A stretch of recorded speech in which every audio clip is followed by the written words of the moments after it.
Abad kegelapan adalah masa di mana kehidupan sehari-hari dipenuhi kabut ketidakstabilan politik, perang, dan wabah penyakit. Kerajaan-kerajaan saling berperang, kelompok feodal berebut kekuasaan dan rakyat menjadi korban penjarahan serta kekerasan. Infrastruktur runtuh, banyak bangunan terbengkalai, dan wabah hitam memusnahkan jutaan jiwa, menimbulkan ketakutan serta penderitaan yang luar biasa. Kehidupan pada masa itu keras dan tidak manusiawi. Kebersihan dan kesehatan bukanlah hal yang umum. Hampir semua orang tampak kotor, dan hanya sedikit yang benar-benar sehat. Tingkat literasi rendah sehingga takhayul dan praktik magis berkembang luas. Sebagian besar masyarakat bekerja sebagai petani, pengrajin, atau buruh dengan harapan hidup yang seringkali tidak mencapai usia 30 tahun. Secara historis, istilah abad kegelapan atau zaman kegelapan secara eksklusif merujuk pada Eropa Barat setelah runtuhnya Kekaisaran Romawi. Meskipun sekarang ada wacana yang memperluas istilah ini ke sejarah timur seperti Cina dan dunia Islam, pada awalnya istilah ini lebih sering digunakan untuk Eropa Barat. Untuk konteks pembahasan ini, kita akan berfokus pada kawasan tersebut guna memahami betapa gelapnya masa itu. Pada abad kedua Masehi, Kekaisaran Romawi berada di puncak kejayaannya. Namun, pada abad-abad berikutnya, kekuasaan Romawi mulai melemah di daerah terpencil. Inflasi tak terkendali, tekanan eksternal di perbatasan, wabah penyakit merebak, jumlah tentara meningkat, dan pengeluaran militer yang terus melonjak memaksa peningkatan pajak. Administrasi negara semakin tersentralisasi, sementara jumlah pemilik tanah menurun, menyebabkan ketidakstabilan ekonomi dan sosial. Setelah periode Perang Saudara, Kekaisaran Romawi Timur memindahkan ibu kota ke kota Bizantium yang kemudian dikenal sebagai Konstantinopel. Meskipun lebih stabil dibandingkan Romawi Barat, ketimpangan antara si kaya dan si miskin semakin tajam.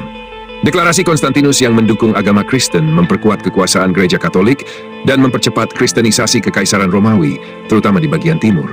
Basilika yang sebelumnya digunakan untuk tujuan administratif dan komersial mulai diadaptasi sebagai tempat ibadah Kristen. Pada abad kelima, naskah-naskah beriluminasi yang dihiasi miniatur warna-warni dan mengandung perak mulai diproduksi bersamaan dengan berkembangnya praktik membaca dalam diam. Sementara itu, perbatasan Kekaisaran Romawi terus digempur oleh invasi dan migrasi suku-suku Germanik seperti Goth yang semakin melemahkan kekaisaran. Akhirnya, pada tahun 476 Masehi, Romulus Augustulus, kaisar terakhir Romawi Barat, digulingkan. Hal ini menandai runtuhnya Kekaisaran Romawi Barat, menyisakan Romawi Timur, yang kini kita kenal sebagai Kekaisaran Bizantium. Kekaisaran Romawi Timur mengalami penyatuan erat dengan gereja Kristen, sehingga masalah teologis mulai berpengaruh dalam politik. Hal ini membawa kekaisaran ke dalam situasi yang penuh gejolak, dengan pemberontakan, invasi, serta berbagai upaya mempertahankan Konstantinopel dari serangan bangsa Avar, Slav, dan Persia. Sementara itu di barat, runtuhnya Kekaisaran Romawi menyebabkan wilayahnya terpecah menjadi kerajaan-kerajaan kecil yang terus berperang satu sama lain. Hilangnya sistem administrasi dan infrastruktur Romawi yang efisien mengakibatkan penurunan drastis dalam perdagangan, pendidikan, dan pertukaran budaya. Kota-kota menyusut atau bahkan ditinggalkan, sementara tingkat literasi menurun tajam. Fondasi feodalisme pun mulai terbentuk, menjadi sistem sosial dan ekonomi utama di Eropa abad pertengahan. Namun yang paling mengerikan adalah kejadian yang berlangsung tidak lama setelah kejatuhan Romawi Barat, tahun terburuk dalam sejarah dunia. Sejarawan Michael dari Suriah mencatat bahwa matahari tampak gelap selama 18 bulan, hanya bersinar sekitar 4 jam sehari dengan cahaya yang redup. Buah-buahan gagal matang, dan anggur terasa asam. Para peneliti menemukan bahwa letusan gunung berapi besar kemungkinan menjadi penyebab utama fenomena ini, dengan abu vulkanik yang menyebar ke seluruh dunia dan menghalangi sinar matahari. Akibatnya, hasil panen menurun drastis, menyebabkan kelaparan luas di berbagai wilayah, termasuk di Irlandia, yang mengalami kekurangan makanan yang dikenal sebagai kegagalan roti. Wabah penyakit pun mulai bermunculan, menyerang orang-orang yang kekurangan vitamin D akibat kurangnya sinar matahari. Di Konstantinopel, wabah menyebar dengan cepat, menyebabkan kota itu dipenuhi bau busuk dari tumpukan mayat yang dibuang ke laut. Ironisnya, mayat-mayat itu kembali terdampar di pantai, membuat situasi semakin mengerikan. Orang-orang sehat yang bertugas menangani jenazah juga terinfeksi, sehingga jumlah korban terus bertambah, menjadikan kota itu seperti mimpi buruk. Letusan gunung berapi di Islandia pada tahun 540 dan 547 menyebabkan langit tertutup abu selama bertahun-tahun, menghalangi sinar matahari dan mendinginkan bumi selama hampir 1 dekade. Dampak ini menghancurkan pertanian dan menyebabkan kelaparan berkepanjangan. Pada abad ke-6, Kaisar Justinian dari Kekaisaran Romawi Timur berusaha memulihkan kejayaan Romawi, tetapi populasi justru menyusut hingga 55% akibat bencana alam dan wabah penyakit. Cuaca ekstrem serta banjir merusak sistem irigasi, semakin memperburuk situasi pertanian dan memperpanjang kelaparan.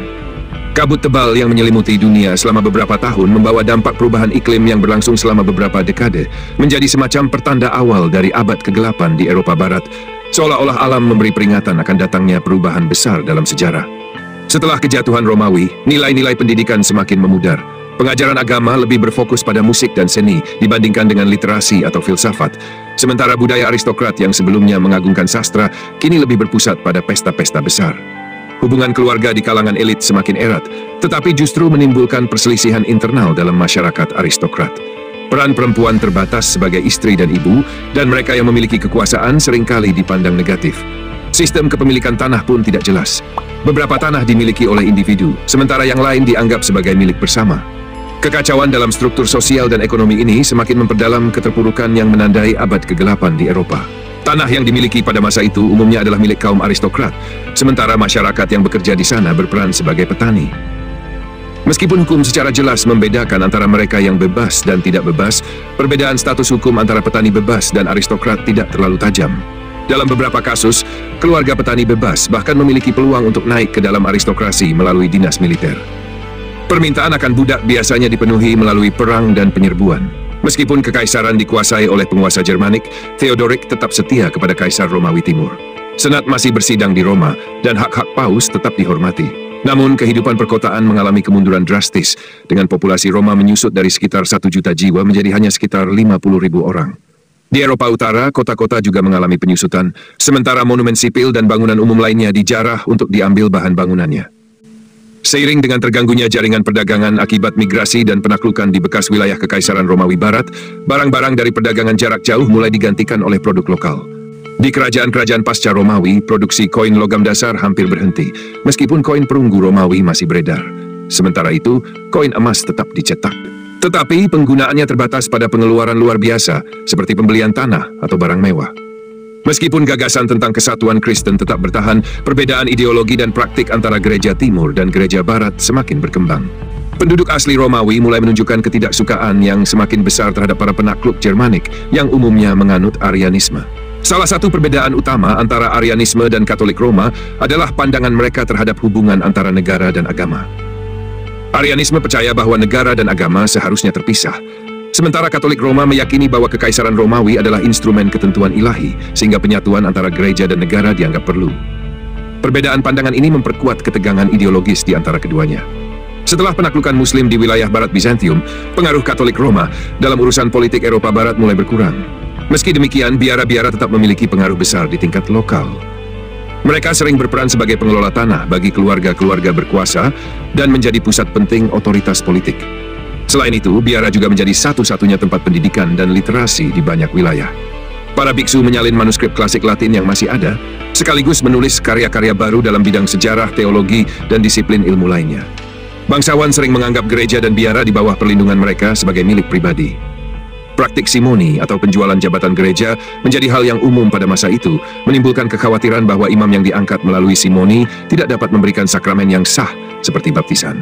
Sebagai tanggapan, komunitas monastik memperketat aturan mereka. Salah satu contoh utama reformasi gereja adalah reformasi Cluniac, yang terjadi setelah biara Cluny dibebaskan dari kontrol kaum awam dan tempatkan di bawah pelindungan kepausan. Reformasi ini menunjukkan bahwa perubahan dalam gereja dapat dicapai melalui penyerahan kepada otoritas paus, memperkuat gagasan tentang kebebasan gereja, yakni bahwa gereja harus bebas dari campur tangan dan kontrol sekuler agar dapat menjalankan tugas religiusnya secara lebih efektif dan murni.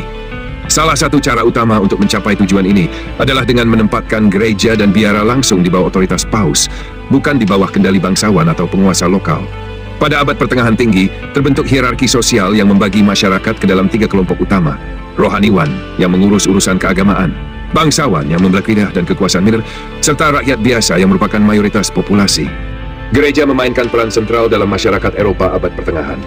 Selain memiliki otoritas spiritual yang besar, menentukan praktik dan keyakinan agama, serta bertindak sebagai perantara antara Tuhan dan umat manusia, gereja juga memiliki kekuatan politik yang signifikan. Para pemimpin gereja seringkali mempengaruhi kebijakan atau bahkan langsung berpartisipasi dalam pemerintahan wilayah. Uskup, abbas, pendeta, dan biarawan memiliki tanah dan kekayaan dalam jumlah besar, menjadikan gereja sebagai salah satu pemilik tanah terbesar dan pengontrol sumber daya ekonomi melalui pajak, donasi, serta pengelolaan lahan. Tempat-tempat ziarah seperti Roma dan Yerusalem menarik banyak peziarah, sementara situs baru seperti Monte Gargano juga menjadi populer. Gerakan reformasi gereja mendapat dukungan luas, tetapi beberapa kelompok radikal seperti Waldensian dan Qatar menolak ajaran Katolik. Untuk menekan ajaran sesat, Paus menunjuk inkuisitor yang bertugas menyelidiki dan menghukum para penganut bidah. Reformasi monastik berlanjut dengan berdirinya ordo-ordo baru seperti Kartusian dan Sistersian, serta ordo pengemis seperti Fransiskan dan Dominikan, yang menjalani kehidupan mengemis sebagai bagian dari pengabdian mereka. Di Eropa Tengah, kastil menara atau Bergfriede menjadi lebih umum, sementara di Italia, keluarga kaya membangun menara tinggi di kota-kota mereka sebagai simbol kekuasaan. Perjalanan ziarah yang besar juga mendorong pembangunan gereja-gereja megah yang memunculkan gaya arsitektur Romanesk dengan dinding batu tebal, pahatan hias, serta kubah besar yang terinspirasi oleh desain Romawi.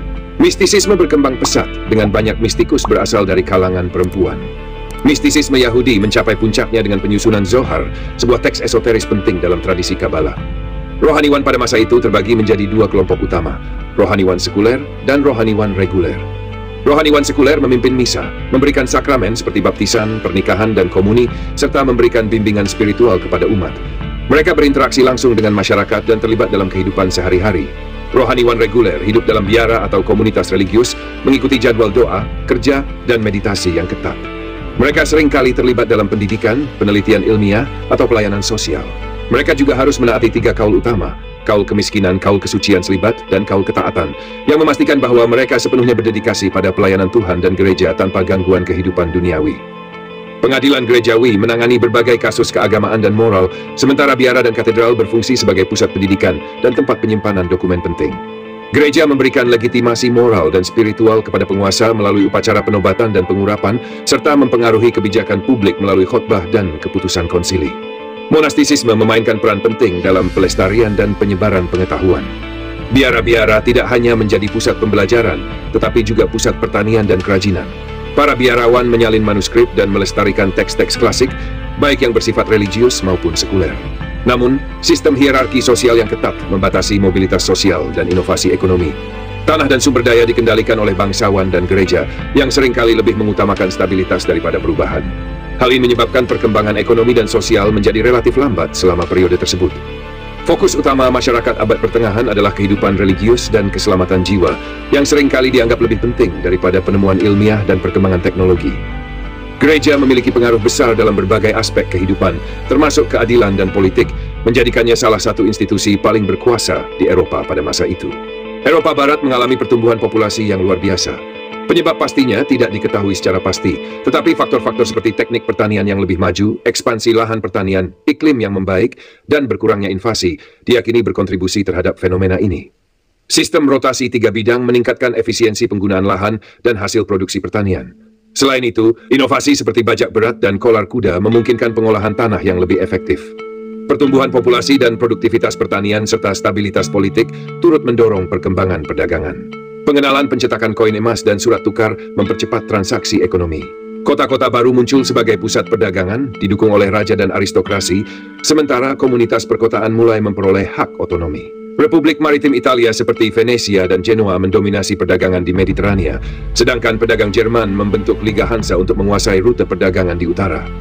Sementara itu, pedagang Yahudi yang sering berperan sebagai pemberi pinjaman uang tersebar di seluruh Eropa meskipun menghadapi diskriminasi, kekerasan, dan pengusiran.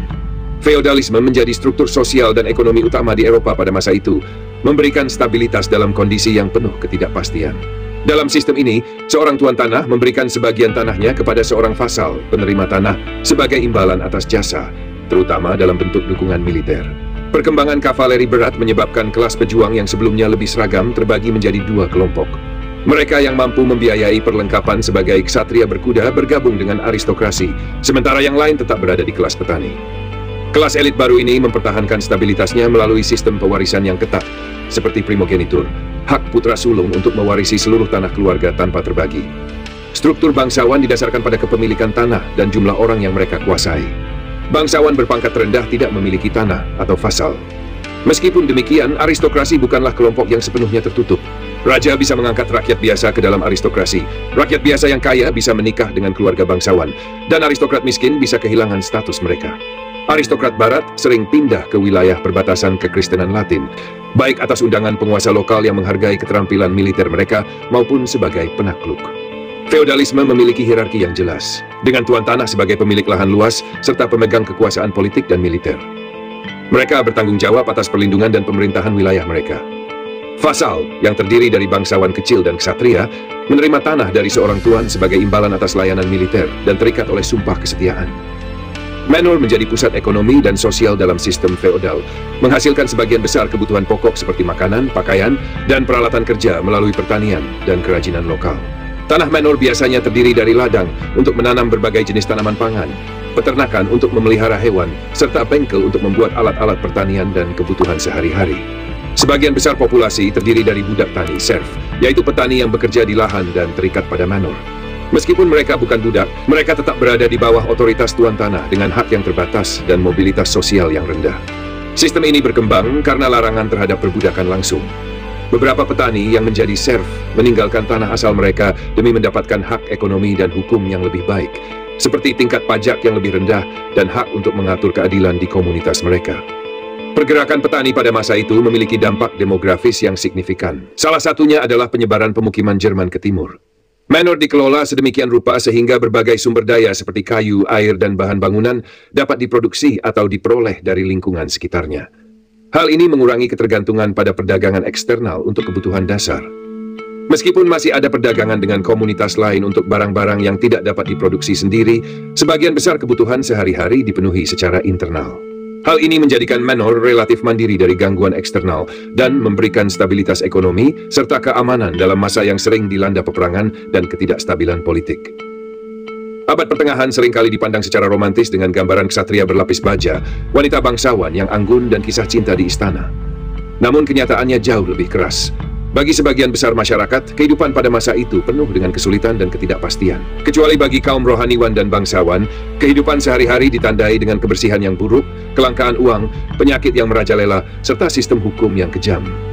Rakyat kecil harus bertahan hidup dalam kondisi yang berat ini. Kaum rohaniwan dan bangsawan umumnya menikmati kehidupan yang lebih nyaman dibandingkan para petani dengan akses yang lebih baik terhadap sumber daya dan kondisi hidup yang lebih layak. Namun, terdapat kesenjangan komunikasi yang besar di antara tiga lapisan sosial ini. Orang biasa umumnya berbicara dalam bahasa Inggris Tengah, bangsawan menggunakan bahasa Prancis, sementara kaum rohaniwan lebih sering memakai bahasa Latin. Perbedaan ini semakin memperlebar jurang pemisah antara kelas sosial. Bagi rakyat biasa, hari dimulai sejak pagi buta. Pasar biasanya dibuka pukul 6 pagi dan tutup pukul 3 sore. Kota-kota seringkali ditutup pada malam hari dengan penjaga malam yang berpatroli demi keamanan. Kebersihan sangat terbatas. Orang sering berkumur dengan anggur atau cuka sebagai pengganti air bersih, dan metode pembersihan diri sangat sederhana. Toilet dan bak mandi umumnya bersifat publik, sehingga kebersihan pribadi menjadi tantangan tersendiri. Dalam struktur sosial yang patriarkal, perempuan diharuskan tunduk kepada laki-laki, baik ayah, suami, maupun kerabat laki-laki lainnya. Tugas utama perempuan umumnya berkisar pada urusan rumah tangga, seperti merawat anak dan memasak. Namun, perempuan dari berbagai kelas sosial juga memiliki peran dalam perekonomian. Perempuan petani dapat menambah penghasilan keluarga dengan memintal, membuat bir di rumah, atau membantu di ladang selama musim panen. Perempuan di kota sering berdagang, meskipun dalam banyak kasus mereka membutuhkan izin dari suami dan jarang diizinkan untuk melatih murid atau mengelola usaha besar. Perempuan bangsawan memiliki hak untuk mewarisi tanah jika tidak ada ahli waris laki-laki, tetapi nilai utama mereka seringkali diukur berdasarkan kemampuan melahirkan penerus keluarga. Dalam gereja, perempuan tidak dapat ditahbiskan sebagai imam, sehingga satu-satunya peran religius yang tersedia bagi mereka adalah menjadi biarawati. Hukum di abad pertengahan sangat keras, dengan hukuman yang seringkali kejam. Kejahatan serius biasanya dihukum dengan eksekusi mati, sementara pengadilan sering menggunakan penyiksaan sebagai bagian dari proses hukum. Kejahatan kecil seperti utang atau perjudian bisa dihukum dengan penghinaan di depan umum atau bahkan penjara. Sistem feodal yang mengharuskan vasal untuk bertempur bagi tuannya menyebabkan peperangan menjadi hal yang umum. Konflik berkepanjangan seringkali menelan korban jiwa dalam jumlah besar, dan rakyat biasa sering menjadi korban yang dianggap tidak signifikan dalam peperangan. Harapan hidup di abad pertengahan sangat rendah, rata-rata hanya berkisar antara 20 hingga 30 tahun. Hal ini terutama disebabkan oleh tingginya angka kematian bayi dan anak-anak.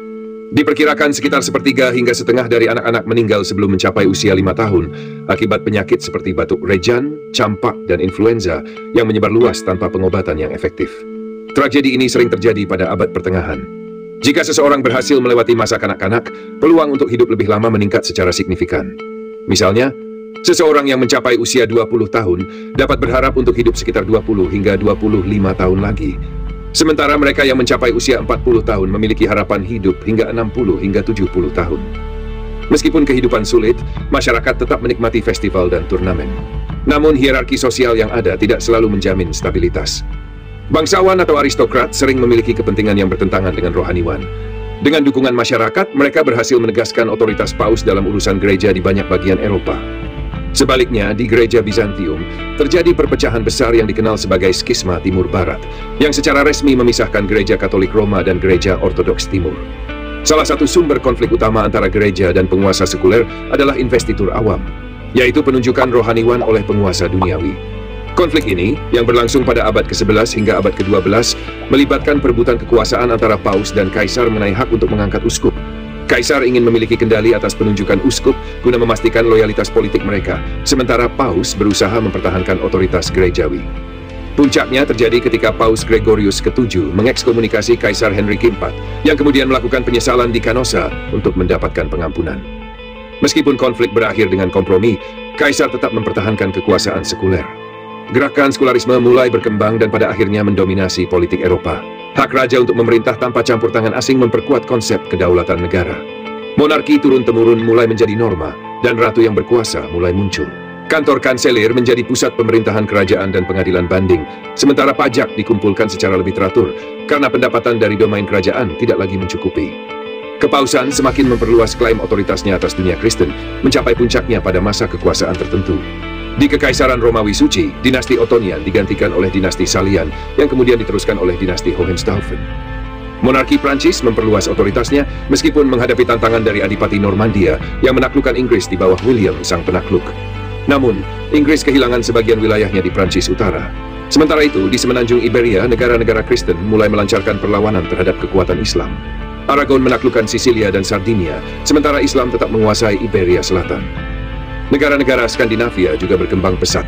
Norwegia menguasai Islandia dan Greenland, Denmark mengendalikan Estonia, dan Swedia menaklukkan Finlandia.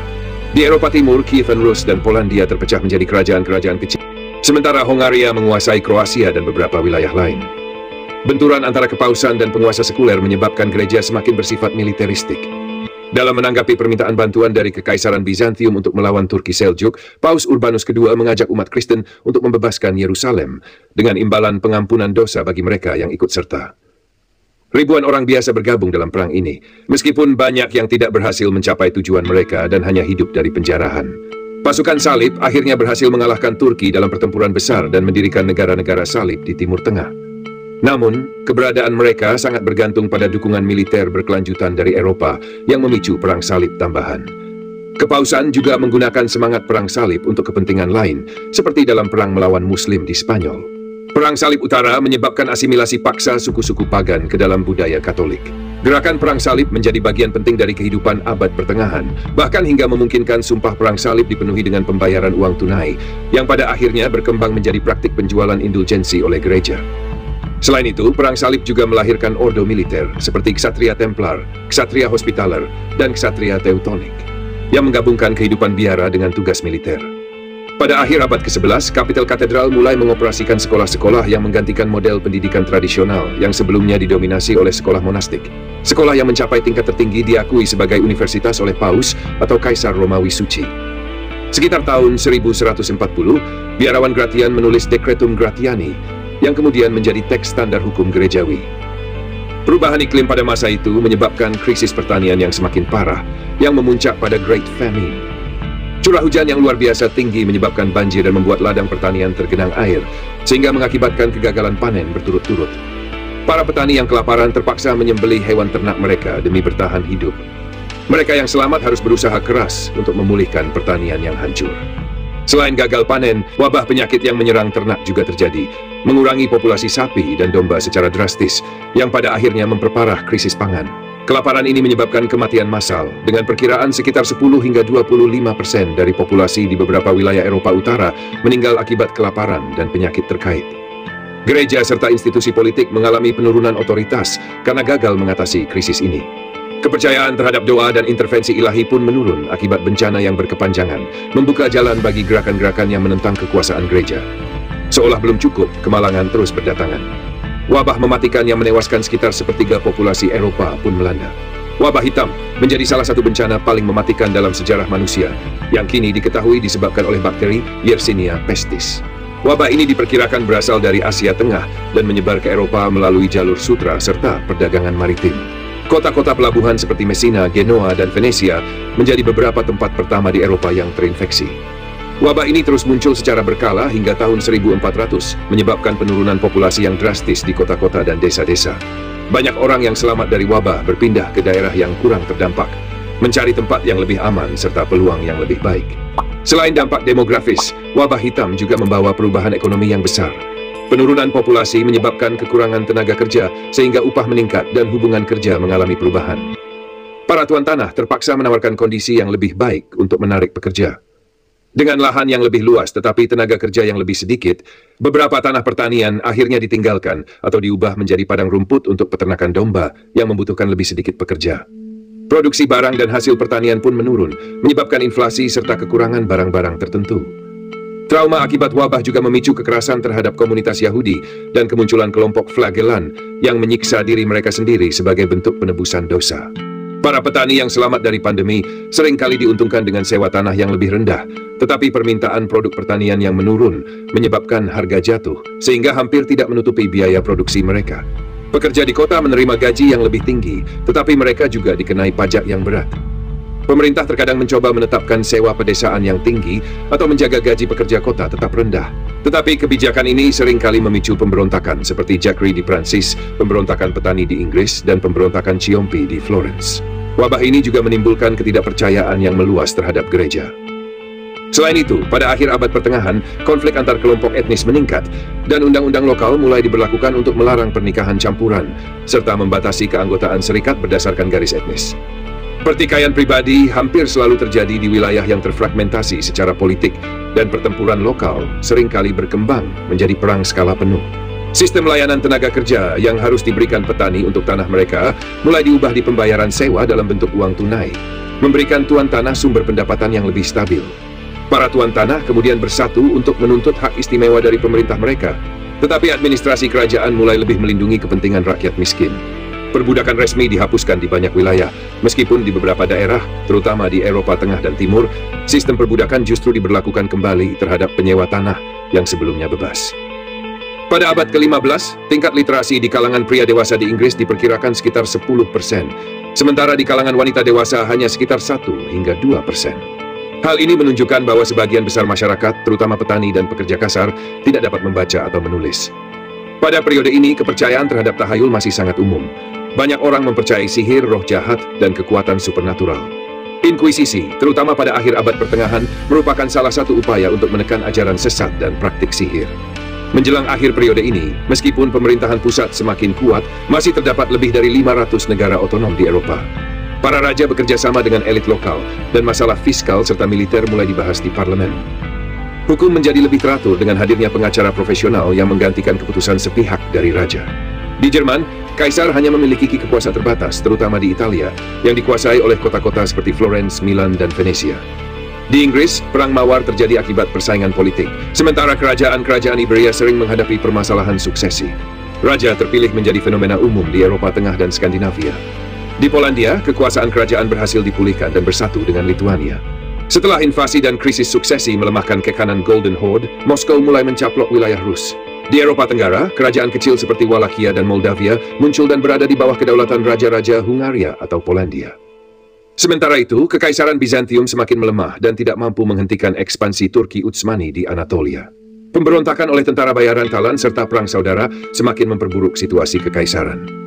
Dalam waktu kurang dari 1 abad, Ottoman berhasil menjadikan kerajaan-kerajaan di Eropa Tenggara sebagai negara bawahan mereka. Koalisi internasional seperti Perang Salib Nikopolis 1396 dan Varna 1444 gagal menghentikan kemajuan Ottoman.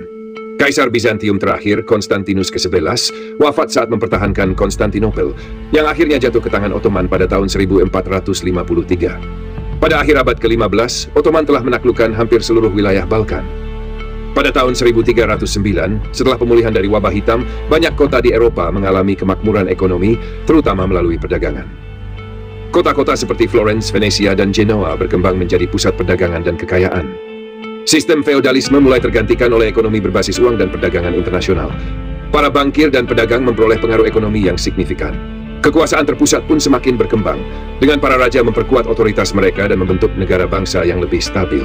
Kota-kota tumbuh menjadi pusat kebudayaan dan ekonomi, menciptakan lingkungan yang subur bagi inovasi serta kreativitas.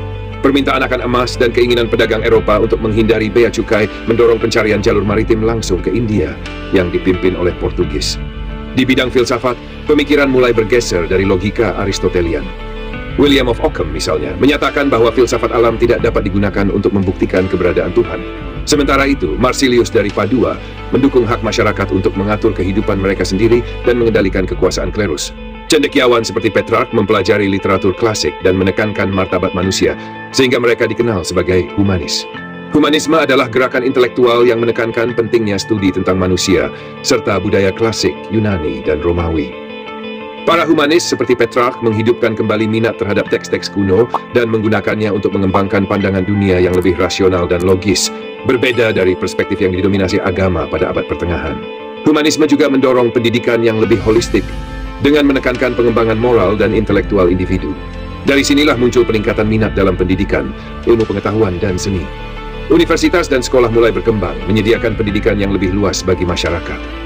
Pada akhir abad pertengahan, Eropa mulai mengalami kebangkitan budaya dan intelektual yang menjadi fondasi bagi Renaissance. Karya-karya klasik Yunani dan Romawi yang telah disalin dan dilestarikan oleh para biarawan serta cendekiawan selama abad pertengahan mulai diperkenalkan kembali.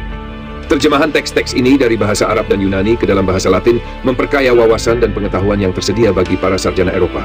Universitas-universitas pertama di Eropa seperti Universitas Bologna, Paris, dan Oxford menjadi pusat pembelajaran penting. Kurikulum mereka mencakup filsafat, teologi, hukum, serta ilmu pengetahuan dan menjadi tempat berkembangnya pemikiran baru. Gerakan humanisme semakin berkembang menekankan pentingnya studi tentang manusia dan masyarakat, serta kembalinya nilai-nilai klasik dengan fokus pada potensi manusia. Kemajuan teknologi juga turut berperan dalam penyebaran ide-ide baru. Salah satu inovasi terpenting pada masa ini adalah mesin cetak yang ditemukan oleh Johannes Gutenberg. Teknologi ini memungkinkan produksi buku secara massal, membuatnya lebih terjangkau dan lebih mudah diakses oleh masyarakat luas. Akibatnya, tingkat literasi meningkat dan ide-ide humanis serta ilmiah menyebar dengan cepat ke seluruh Eropa. Renaissance mulai muncul sebagai era yang ditandai oleh kesinambungan dan perubahan signifikan dari periode sebelumnya. Walaupun masih terdapat banyak elemen dari abad pertengahan, terjadi pergeseran besar dalam cara berpikir serta pendekatan terhadap pengetahuan. Dalam bidang seni dan arsitektur, meskipun gaya gotik tetap populer, gaya Renaissance mulai berkembang dengan menekankan proporsi, perspektif, dan realisme. Seniman seperti Leonardo da Vinci dan Michelangelo menjadi simbol utama perubahan ini. Di bidang ilmu pengetahuan, penekanan baru pada observasi dan eksperimen mulai menggantikan pendekatan skolastik abad pertengahan yang lebih teoritis dan spekulatif. Perdagangan yang berkembang pesat, terutama melalui jalur perdagangan maritim yang baru dibuka, memperkenalkan berbagai barang dan gagasan baru ke Eropa. Hal ini mendorong pertumbuhan kota-kota serta munculnya kelas pedagang yang semakin berpengaruh. Semua perubahan ini akhirnya menutup abad pertengahan, sebuah periode yang sering disebut sebagai abad ke-8. Eropa mulai menyongsong era baru yang lebih terang, di mana Renaissance dan abad pencerahan mulai muncul. Namun meskipun sering digambarkan sebagai masa yang suram dalam budaya populer, abad ke-8 tidaklah sekelam yang dibayangkan. Masyarakat pada masa itu memang menghadapi berbagai tantangan besar, termasuk invasi, ketidakstabilan ekonomi, dan hilangnya kendali pemerintahan terpusat. Namun periode ini juga merupakan masa ketahanan, adaptasi, dan peletakan dasar bagi pertumbuhan di masa depan. Biara-biara berfungsi sebagai pusat pembelajaran dan literasi, melestarikan teks-teks kuno dan mencetak generasi pelajar baru. Sistem feodal, meskipun sering dikritik, memberikan kerangka kerja untuk organisasi sosial dan perlindungan bersama. Inovasi teknologi dalam pertanian seperti bajak berat dan sistem 3 bidang mulai mengubah lanskap Eropa, meningkatkan produktivitas, dan pada akhirnya mendorong pertumbuhan populasi. Abad ke-8 juga menyaksikan penyebaran agama Kristen yang membantu menyatukan berbagai masyarakat di bawah identitas budaya dan spiritual yang sama. Periode ini menjadi landasan bagi kebangkitan intelektual dan artistik yang berkembang pada Renaissance. Jika dilihat kembali, abad ke-8 bukanlah masa yang sepenuhnya gelap, melainkan era transisi yang ditandai oleh transformasi signifikan dan kemajuan bertahap. Dan jika dibandingkan dengan zaman sekarang, mungkin ada beberapa kesamaan yang dapat kita lihat di sekitar kita. Hanya saja kita belum menyadarinya.